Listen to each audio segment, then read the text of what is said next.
Crónicas violentas. Intento de copamiento del Regimiento Aerotransportado 17 del Ejército Argentino en Catamarca por el Ejército Revolucionario del Pueblo el martes 13 de agosto de 1974. En agosto de 1974, un comando extremista del ERP intentó el copamiento del Regimiento Aerotransportado 17 del Ejército Argentino en Catamarca. Las primeras informaciones oficiales señalan que el cruento operativo llevado a cabo en Catamarca por fuerzas conjuntas de la policía y del ejército ha provocado un duro revés a los sediciosos que pretendían copar el Regimiento 17. Se libró una encarnizada lucha con un saldo de cerca de 20 muertos y casi la misma cantidad de heridos y detenidos, habiéndose producido además algunas bajas entre los representantes del orden. Helicópteros y aviones apoyaron la acción de las fuerzas terrestres, las que tras secundar y secuestrar documentación e interceptar la banda sonora radial de los sediciosos en fuga, lograron localizarlos y cercarlos. Se utilizaron armas automáticas de gran poder y largo alcance. Una brigada de perros llegada desde la capital federal colaboró en el operativo. La cantidad de cadáveres ha creado serios problemas en la morgue. La psicosis general determinó la interrupción de la actividad escolar mientras llegaron denuncias de hechos aislados. Detalles de la lucha. San Fernando del Valle de Catamarca. Una amplia zona escarpada, llena de matorrales, accidentes propios del terreno, es el escenario donde, desde el domingo de ayer, durante todo el día y en lo que va de la jornada de hoy, sobre la que se ha desarrollado la más grande batalla, según voceros oficiosos, que se haya librado contra la guerrilla. Los primeros resultados afirman que los sediciosos en esta oportunidad experimentaron un duro revés, de acuerdo con la elocuencia de las cifras en cuanto a las bajas y detenidos. 2 grupos de desconocidos intentaron el fallido copamiento del Regimiento 17 de Infantería Aerotransportada y fueron rodeados por efectivos conjuntos de la policía del ejército de la zona de Paya-Huayco, tal como lo anticipó ayer al diario La Razón, próxima al escenario del sangriento enfrentamiento de medianoche del sábado. A solo 12 kilómetros de esta ciudad, librándose una encarnizada batalla hasta que, en el momento, arroja un saldo de alrededor de 20 muertos para los sediciosos, casi la misma cantidad de detenidos y numerosos heridos. Según las informaciones recogidas en los lugares de los hechos, desde las 9 de la mañana comenzó a librarse un intenso tiroteo en la que también se produjeron algunas bajas entre los representantes del orden. Los enfrentamientos se reiteraron durante casi todo el día, teniéndose idea de las escaramuzas a través del recrudecimiento por momentos de los tiroteos a medida que los policías avanzaban entre los matorrales de la zona. Las fuerzas policiales, apoyadas por helicópteros y aviones, así como una brigada de perros especialmente transportadas de Buenos Aires, fueron localizando uno a uno a los nidos de extremistas, haciéndolos individualmente y exigiendo su rendición. Recién alrededor de las 18:30, es decir, cuando comenzó a decrecer la luz diurna, las operaciones tendieron a disminuir, a pesar de que durante la noche continuaron las batidas, pero sin que se tuvieran noticias de nuevas bajas o detenciones. Mientras tanto, por radio, se había recomendado a todos los vecinos de la zona, incluso las localidades de Villa Dolores, San Antonio, Banda de Varela, San Isidro, Sumalao y otras más cercanas al radio urbano de la capital, que permaneciesen en sus domicilios para evitar riesgos. Encuentros armados. Como queda dicho, la extensión de la Ruta Nacional 62 entre San José y Piedra Blanca fue el escenario donde se llevó a cabo la más encarnizada lucha. En esos lugares montañosos y cubiertos por matorrales, los extremistas libraron dura batalla contra las fuerzas individuales y el ejército. En los enfrentamientos cabe destacar ambos bandos que la policía en su avance lograba incautarse de las armas utilizadas por los sediciosos, entre las que figuran fusiles automáticos, escopetas Itaca, pistolas ametralladoras, una ametralladora antitanque, pistolas, revólveres, granadas de mano, así como también planos de relevamiento geográfico de la zona, con algunos sectores marcados especialmente. Cabe señalar al respecto que el secuestro de estas cartas y la posterior incautación de otra documentación permitió interceptar la banda de radio utilizada por los extremistas en su huida, por lo que de alguna manera se hizo factible que las fuerzas de la policía localizar a los lugares donde se estaban iniciando. Fue así que tanto la policía local como los efectivos llegaron desde la capital federal con una división de perros y fuerzas militares convergieron hacia una zona ubicada entre las instalaciones de un club hípico, la capilla de Nuestra Señora del Rosario y la quebrada de la denominación zona Payá. Cabe señalar asimismo que cuando las fuerzas se retiraban del lugar, estimando haber completado el operativo sobre la ruta 62 en el paraje El Desmonte, a 17 kilómetros de esta ciudad, se libró un nuevo encuentro, esta vez protagonizado por 5 extremistas que se habían parapetado tras un tractor en la que lo habían puesto en marcha lenta. Cumplido su objetivo, los sediciosos aprovecharon las primeras sombras de la noche y se internaron en el campo, circunstancia por la que se despachó una patrulla en su búsqueda sin que se conociera el resultado final. Primeros problemas. De acuerdo con lo que se ha sabido, el número de muertos ha creado un serio problema a las autoridades de la necrópolis por cuanto las instalaciones son precarias. Las tareas de rastreo continuaban esta mañana, en tanto que se recibían informaciones contradictorias sobre nuevos enfrentamientos armados. El personal policial que concurrió al lugar comprobó lo inexacto de la especie. También circularon versiones sobre distintos enfrentamientos armados en distintos sectores suburbanos, pero según pudo establecerse en forma fehaciente, ninguno de ellos ocurrió. La constante actividad policial, entre tanto, daba lugar a distintas versiones. Las únicas comprobadas fueron la búsqueda en el barrio La Viñita de un automóvil Ford Falcon blanco, desde donde el cual se habría contestado con un disparo a la orden de detención. Las conclusiones iniciales del golpe extremista, frustrado en Catamarca, señalan que en el operativo estaban comprometidas 3 células sediciosas. Se ha advertido además la convergencia de distintos puntos del país de grupos que se propondrían el eventual rescate de los detenidos y de los cuerpos caídos en la lucha que aún sigue. No hay en Catamarca establecimientos en las condiciones de seguridad que se requiere para estos casos, por lo que los detenidos serían trasladados a otros puntos del país. Declaraciones trascendidas de los presos calibran el alcance de sus objetivos. Quiénes comandaron la operación extremista y cómo se iban a desarrollar los planes sediciosos previstos, revelación a través de los testimonios recogidos. San Fernando del Valle de Catamarca. Personal policial de inteligencia instalado aquí en el refuerzo de los especialistas de la Policía Federal, llegados desde Buenos Aires, entre los que se incluye el jefe de la repartición, comisario general Alberto Villar, quien viajó en las últimas horas de ayer, habrían llegado a la conclusión de que en el preparativo y el operativo iniciado por los extremistas en la madrugada del domingo, que aún continúa por los cerros y montes del noroeste de esta provincia, estaban comprometidas 3 cédulas integradas cada una por alrededor de 60 personas, y asimismo otra versión aún no confirmada señala que los organismos federales de seguridad advirtieron la convergencia desde distintos puntos del país de grupos extremistas que se propondrían el rescate de los detenidos y eventualmente los cuerpos de aquellos que cayeron en la lucha. En este aspecto se ha señalado que no existe en Catamarca un establecimiento en las condiciones de seguridad requeridas para estos casos.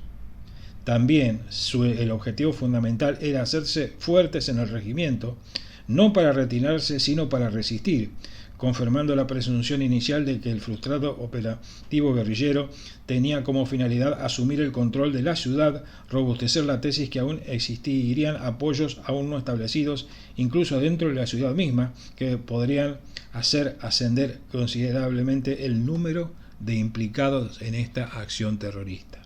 Concluida la acción policial militar de Catamarca, se ha establecido que el total de muertos es de 20 y que fueron detenidos 15 sediciosos.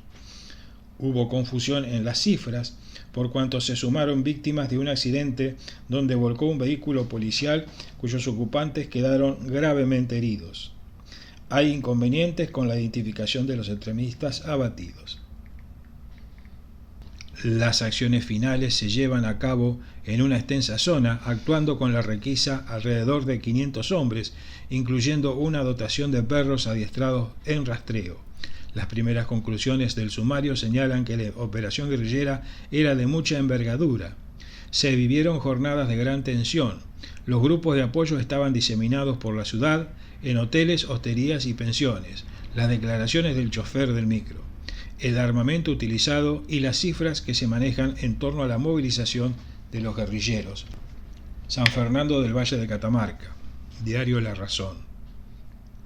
De acuerdo con la información oficial suministrada por el ministro de Gobierno de la provincia, Dr. Alberto del Valle Toro, la acción guerrillera iniciada en la madrugada del domingo, concluida en la mediodía de la víspera, arrojó como saldo 20 personas muertas, 18 terroristas y 2 integrantes de la Fuerza de Represión y 15 sediciosos detenidos, entre los que se cuenta un herido. Asimismo, en cuanto al personal herido en las acciones, son 6, en los que hay que sumar otros 4 heridos al volcar un automóvil policial y a los que en primer momento se dio como muertos, al igual que un chofer del patrullero que los extremistas atacaron en la medianoche del domingo y que providencialmente salvó su vida. La recuperación de las cifras, en un primer momento se habló de 25 muertos, es consecuencia del cese de hostilidades y el recuento de las acciones, las que, como es previsible en un primer momento, aparecían en un tanto confusas. Las autoridades informantes subrayaron que los 18 cadáveres se hallan en la morgue del cementerio local, sin que hasta por el momento ninguna persona en forma particular ni profesional se haya interesado por los detenidos o por recuperar los cuerpos de los terroristas abatidos. Además, se dijo, la lista oficial tanto de detenidos como de fallecidos tardará algún tiempo en confeccionarse, porque cuando se tropieza con el inconveniente de que los caídos tenían en su poder de uno de los 3 documentos distintos, lo que por el momento dificulta su verdadera filiación.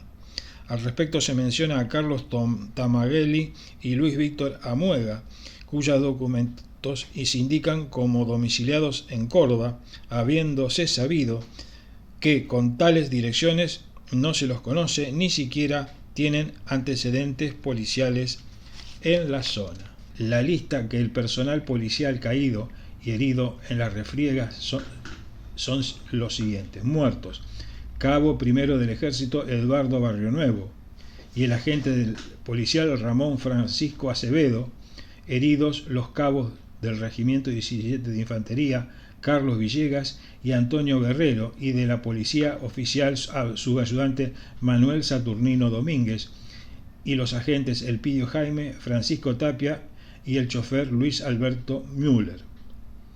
Las acciones finales. Durante toda la jornada de ayer, a pesar del cese del operativo anunciado en forma oficial hoy, continúan las batidas, aunque por momentos de baja intensidad, otros momentos de alta intensidad, en los cuales los cruentos enfrentamientos del domingo y del lunes son testigos. Las requisas se extendieron también por otros sectores del departamento capital, Valle Viejo y Fray Mamerto Escriu, incluyendo la zona de Choya, donde se encuentra la gruta de la Virgen del Valle.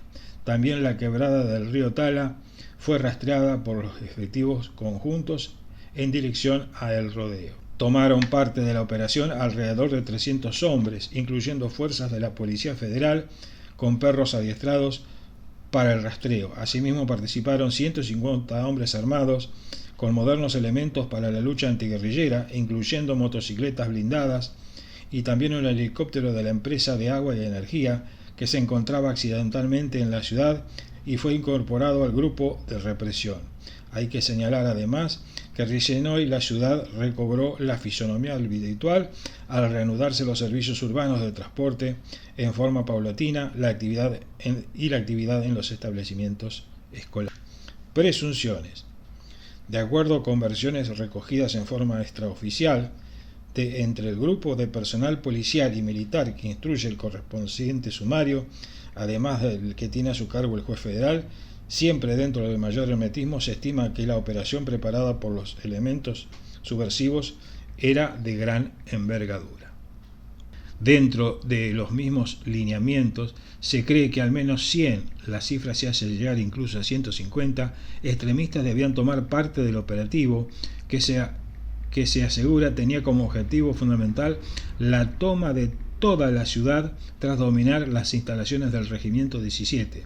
Concretamente, se sabe que el microómnibus interceptado providencialmente en Banda de Varela viajaban 49 hombres, de los cuales 18 pertenecieron y 15 han sido detenidos, de los cuales, 18 murieron y 15 han sido detenidos, por lo que quedarían entre 10 y 12 dispersos por la zona.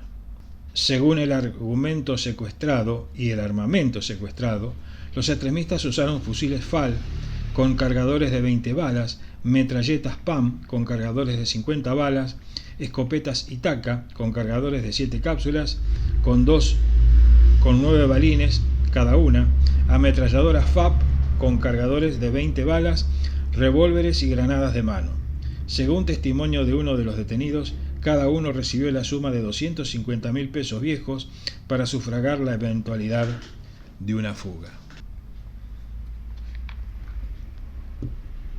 Además del micro mencionado alquilado en Tucumán, utilizaron camiones, camionetas y un automóvil particular, no excluyendo la posibilidad de que hayan transportado sus heridos en ambulancias especiales dotadas de todo lo necesario para los heridos de combate.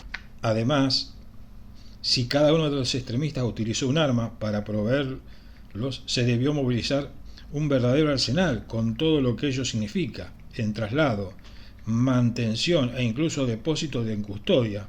Y todo esto hay que agregar que constituye el ciclo de preparación de una operación de envergadura descrita, a pesar de que ha sido vencida, no deja de llamar la atención por la estructura que tuvo de respaldo. El diario El Tiempo de Bogotá se comenta hoy la situación de Argentina, un país que vuelve al tapete con un nuevo y osado enfrentamiento de las guerrillas de izquierda contra las Fuerzas Armadas. En un editorial manifiesta que las acciones de los guerrilleros en Argentina no son intentos esporádicos, ni el acostumbrado secuestro o el atentado contra dirigentes o industriales y políticos, sino un verdadero acto de guerra. Más adelante declara: en otra etapa de esta escala violenta que azota al país del sur, comienza a honrarse la sombra tutelar de Juan Domingo Perón en esta situación, al momento ya fallecido. Para la presidenta Estela Martínez Paz de Perón, resurge el espectro de la lucha que golpea a su país, con toda la dramaticidad que una realidad imposible de ocultar. A muchos sorprende la violenta acción de los extremistas, desconcierta que en un país donde no hay problema de desigualdad económica galopante, la lucha se presente con tanta crueldad, con tanta sangre, con síntomas que más parecerían surgidos de países bárbaros y no de donde un país que tiene buena carne y un grato vino, y han servido para levantar a un ciudadano más apto a la vida agradable que la rudeza de la lucha partidaria. El mismo diario se pregunta si ha trasladado a la Argentina los cerebros tupamaros de Uruguay y declara: buenas fuentes indican que algo así ha ocurrido y que la organización terrorista que actúa en Buenos Aires, en la provincia y en las pequeñas aldeas, tiene raíces foráneas, y concluye: lo grave de todo ello es que un gobierno de centro, como se ha preconizado la jefe del Estado, virará lentamente la causa de la violencia izquierdista hacia un régimen que cada día tendrá que ser más fuerte y con una mayor aproximación a una ideología de derecha. No es fácil predecir el porvenir argentino, pero por esas tierras no soplan vientos alegres ni halagüeños. La naturaleza dotó a la nación austral de grandes riquezas. El Estado político se encargó de balancear en forma negativa el fabuloso futuro de que todos esperábamos de las tierras del general San Martín y de Domingo Faustino Sarmiento.